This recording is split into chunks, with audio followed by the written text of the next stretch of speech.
clima extremo está em todos os últimos noticiários com mudanças drásticas, ameaças a você, a sua família e aos seus planos de preparação. Vou mostrar simulações catastróficas que podem ser até agravadas com crises, como a crise nuclear. Desastres climáticos que já são destaque, como ciclone bomba, tempestades que drenagens não suportam, solo dos morros que encharca e desaba sobre habitações. No exterior, o drama de cidades brasileiras costeiras sendo tragadas pelos mares. Mais de 16 milhões de pessoas seriam afetadas pelo Brasil com um aumento de apenas 1 metro no nível do mar, causando fuga para as montanhas, perdas extensas de áreas agricultáveis de parques industriais e refluxo dos rios como o Amazonas com salinização.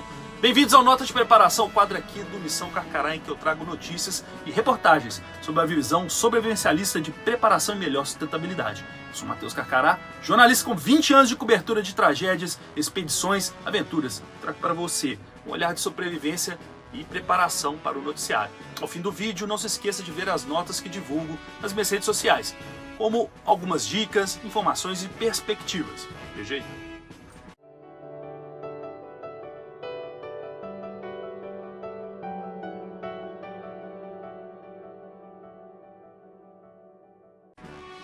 Os estudos mais difundidos sobre o aquecimento do globo mostram que isso pode ser causado pelo represamento do calor na atmosfera, cada vez mais adensado por gases de efeito estufa, como o metano e o gás carbônico, e trazem um alerta de cientistas, apesar de não ser isso uma unanimidade.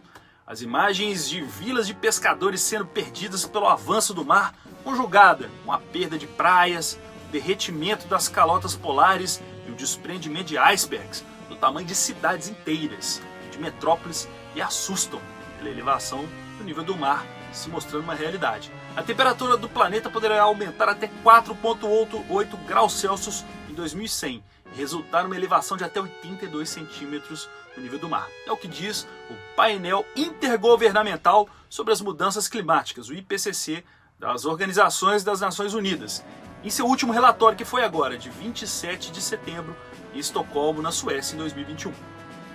E por meio do relatório desse painel da ONU, o cenário mais otimista prevê aumento das temperaturas terrestres em 1,7 e o nível do mar em 55 centímetros, mais de meio metro.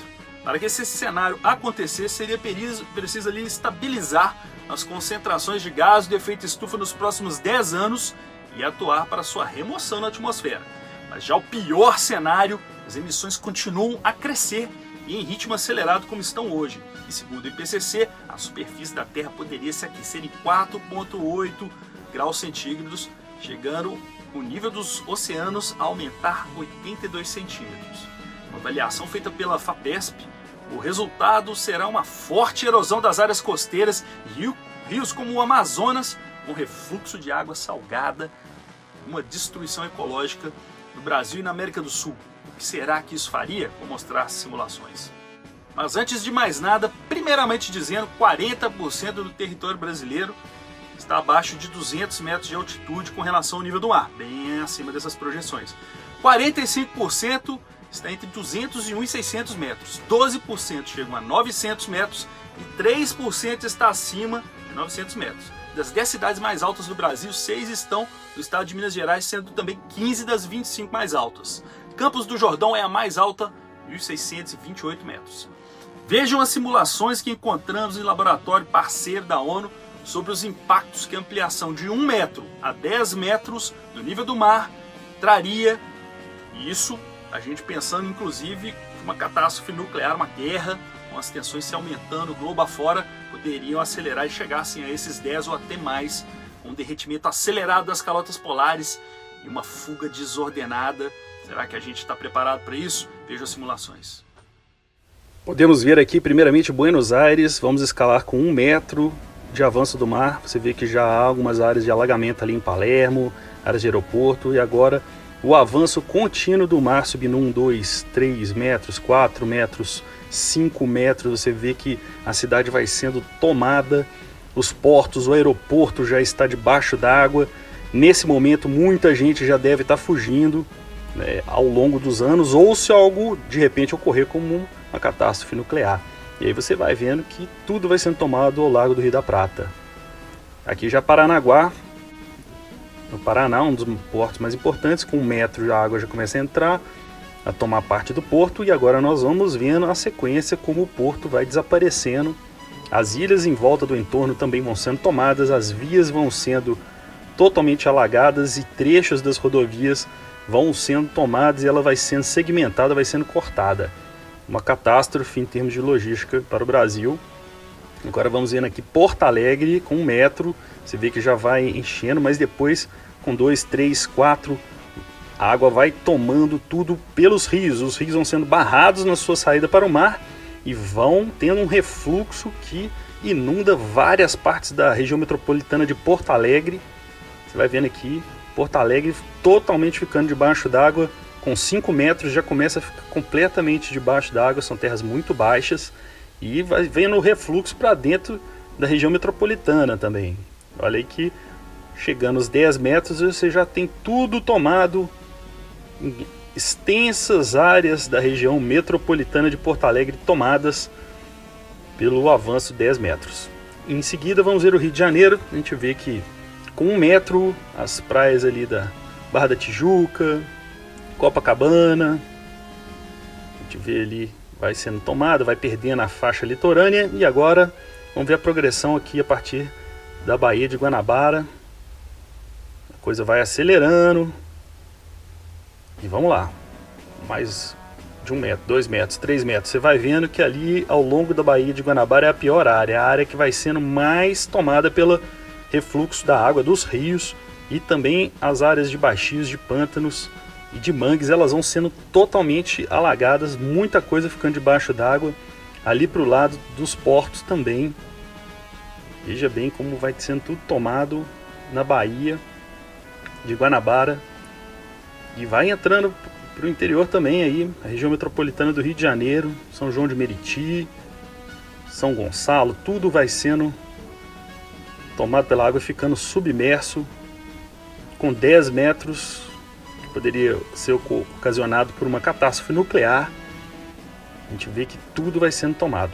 Agora vamos subindo aqui Santos, litoral paulista. Com 1 metro também vemos já uma perda significativa de litoral, uma invasão nas partes portuárias, nos mangues e nas entradas por dentro. Agora vamos elevando aqui para 10 metros, para ver como é que vai ficar. Olha aí, aos poucos, 2, 3, 4 metros, você vai vendo que a cidade vai se tornando uma ilha. Em pouco tempo, uma ilha, as rodovias totalmente cortadas, e um lago vai surgindo dentro, uma ilha com o que sobra de Santos, São Vicente e da região portuária também ali. Vamos seguindo, vou mostrar o litoral paulista, vai desaparecendo, se tornando um arquipélago com 10 metros de amplitude, de ampliação do nível do mar. E agora vamos subindo o Brasil aqui, mostrando daqui para cima, de Santos para cima, como é que vai ficar. A gente vai aumentando aqui a 10 metros. Olha só, tem essas áreas do Rio Grande do Sul, olha ali, Foz do Rio Doce ficou inundada, para cima a gente vai vendo Ilhéus lá na Bahia, totalmente tomado, mais para cima. A gente vê que a Bahia, Salvador mesmo, a gente vê que resiste, boa parte da cidade é alta, né? Tem a cidade alta, tem a cidade baixa, a cidade alta resiste bem. É uma das capitais, pelo que eu vi, que melhor vão resistir. A Foz do Rio São Francisco, aqui em Piaçabuçu, tomada. Você vê que o refluxo é grande no rio, que já é tomado por água de sal, devido à escassez hídrica, então agora ele vai sendo mais tomado ainda. E para cima a gente vai vendo os rombos aqui no Nordeste afora, vamos vendo. Olha aí no Ceará, também, Fortaleza parece que não foi tão afetada, olha só, é uma das menos afetadas ao lado de Salvador, mas o resto, onde tem reentrâncias, onde tem foz de rio, né, a gente vai vendo, olha aqui, São Luís, olha aqui, a ilha de Marajó também muito tomada, olha o Rio Amazonas, o refluxo é enorme, e olha, vai até Manaus esse refluxo, então áreas que vão ficar mais alagadas, imagina isso na época das cheias, o quanto vai piorar. A grande tarântula amazônica produz toxinas com potencial para o desenvolvimento de fármacos, remédios analgésicos e até mesmo de inseticidas biológicos, conforme pesquisa que você vê na descrição deste vídeo. Você sabe por quanto tempo a sua geladeira e o seu congelador conseguem manter alimentos frescos e sem entrar em estado de decomposição, se fechados, mesmo sem energia elétrica? Estudos indicam que 48 horas no freezer e 24 horas na geladeira. O estudo mostra que o novo coronavírus pode ser detectado pelas gotas das lágrimas por meio de um teste de swab. Apesar de prático, mais barato e mais rápido que os testes convencionais, há perigo de contágio, mais na descrição. O chá de folha de goiaba pode ser muito importante para a saúde. Ele contém antioxidantes, antibacterianos, anti-inflamatórios e vários outros tipos de propriedades analgésicas, curativas e digestivas. Veja mais na descrição deste vídeo.